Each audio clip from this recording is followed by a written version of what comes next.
Voting has begun after an intense and exhausting campaign. Both Obama and Romney are preparing to head towards their home states. Well, certainly in Obama's case, Romney is going to campaign right up to the wire. But it's been intense and exhausting, not just for those campaigning, but for the voters as well.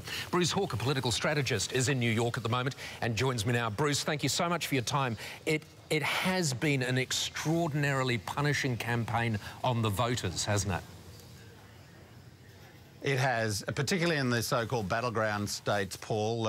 You know, some voters have been contacted 15, 20 times over, and I think they've just about had enough. And I think everyone's looking to the close of polls today and to say thanks very much and let's get it over for another 4 years. So there'll be an element of relief. They've also, the voters have been contacted, particularly as you say in the battleground states, in so many different ways. They're being tweeted, they're being Facebooked, they're being door-knocked.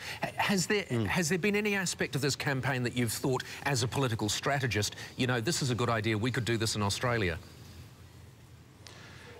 Well, if we had $2 billion to spend, we could do all those things and more. And that's the frightening thing about this campaign, in a way. $2 billion has been spent by the candidates, and we've got a cigarette paper in difference between the two. So it's incredible. I think we could probably do more face-to-face contact with voters in Australia, more phoning, but you need money to do that.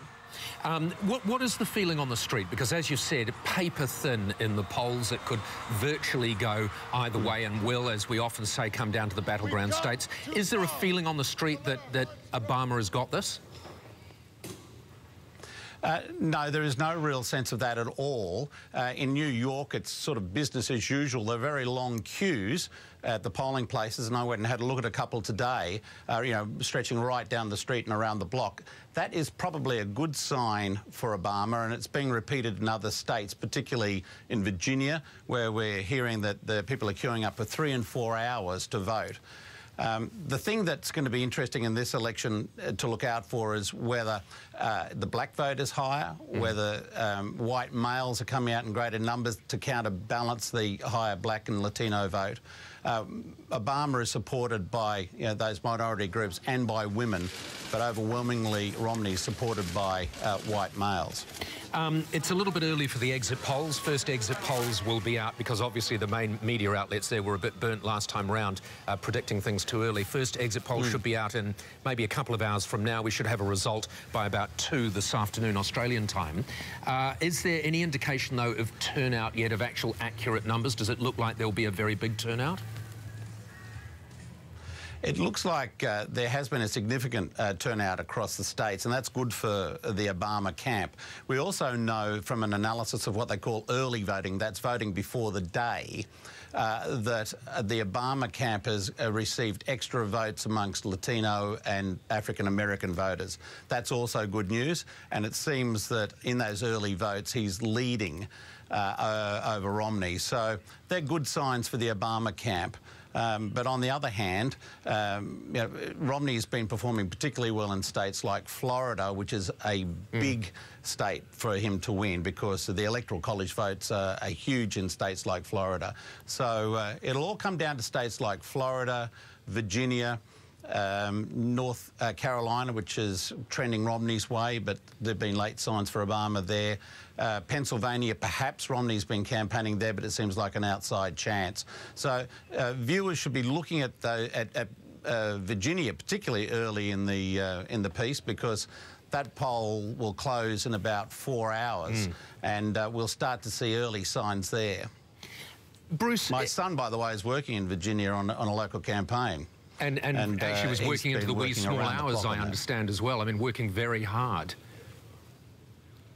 Yeah, they all do. I mean, these campaigns are run on volunteers and adrenaline, and they've been going, until 2 o'clock in the morning in some cases, and starting again first thing next morning.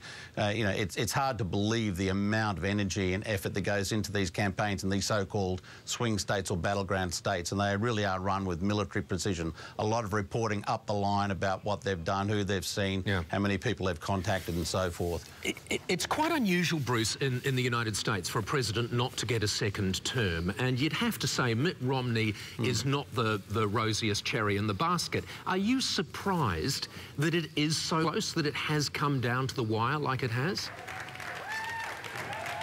I am, and in fact only a few weeks ago everyone was writing Romney off, and they're certainly not doing that now. It all turned around in the debate, that very first debate.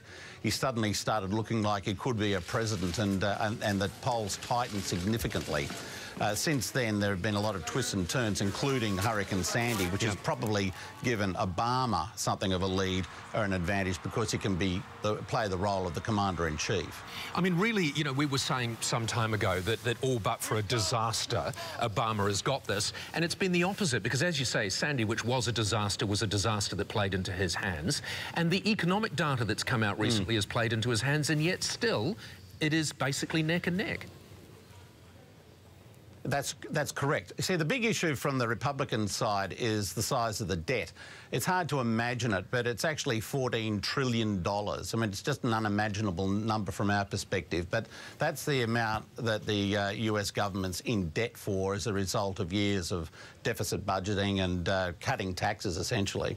So that's the big issue on the Romney side, the Republican side, that they're pushing hard on, saying that America is living well and truly beyond its means. On the other side of the coin, though, you've got Obama, who can point to improved employment levels and signs of real growth and improvement in the manufacturing sector, which is very important in places like Ohio, which is the state that everyone should be watching tonight. If Romney wins Ohio, as well as a swag of other states, then Obama's in real trouble. But if Obama can hold on to Ohio, which is a big manufacturing state, low unemployment as a result of a lot of policies of building the stimulus, then Obama will win the election. That's what it all comes down to. Is it jobs and stimulus versus the size of the debt? And that's basically what this election's been all about. Cut everything else away. It's a question of debt versus jobs and stimulus. And as we know, the American people are split straight down the middle on this question. You know, it's interesting too, just finally, Bruce, that it was really important to Obama. He wanted to be seen as a president who absolutely left his mark. And he knows that if he misses out today, in the next few hours, if it goes against him, he will not have made his mark. In fact, almost quite the opposite. Well, I think that's right. He really needs a second term to drive home some of the big initiatives that he's been working on, including the so-called Obamacare, which is a healthcare package, which is quite modest by the sort of standards that we would expect in Australia, but nevertheless a big initiative. And of course, continuing the the fight to grow jobs in America. It's starting to show signs of improvement. Wall Street's improving, but there's a lot yet to be done, and I think he'd feel very disappointed if he didn't get that second term. My guess is that he probably will get it, but, it's a really tough and tight fight right down to the wire. Bruce, thank you so much for joining us. You're living your dream at the moment, I know, so we'll let you get back to it. You take care. We'll see you in Australia shortly. Okay. And you're green with envy. You'd love to be there, I'm green with you? envy. The funny thing is, Bruce mentioned Obamacare there. It is gone by lunchtime if Romney gets in. That's the thing. He's got his sights set firmly on. Obamacare is dead if he gets in.